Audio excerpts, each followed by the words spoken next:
ciršana. Kad mežs ir pieaudzis, tas tiek nocirsts. Tā ir meža ražas novākšana. Arī nobriedušu labību novācam, nevis atstājam to zemē sapūšanai.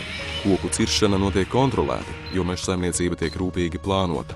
Arī mežizstrāde no fiziski smaga darba, ko kādreiz darīja ar motorzāģiem un cirviem, kļuvusi par automatizētu un pat aizraujošu procesu, kas tiek veikts ar meža tehniku. Harvesteriem, kas kokus cērt, un forwarderiem jeb pievedēju traktoriem, kas tos izved no meža.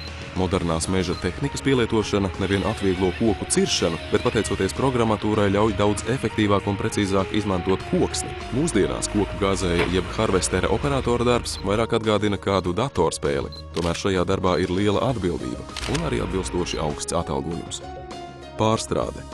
No meža koks dodas pie pārstrādātāja. Mūsdienās koksnes pārstrādes procesi notiek automatizēti. Gatavais kokrūpniecības produkts no baļķa tiek iegūts izmantojot modernas pārstrādes tehnoloģijas un iekārtas, kuru vadīšanai vajadzīgi vien daži augsti kvalificēti speciālisti. Šodien meža īpašnieki un audzētāji par baļķiem saņem tikpat lielu samaksu kā daudzās Eiropas valstīs. Līdz ar to neapstrādātu koku materiālu izvešana uz ārvalstīm nenotiek. Izņēmums atsevišķi papīrmalkas sortimenti, ko Latvijā uz vietas nevar izmantot.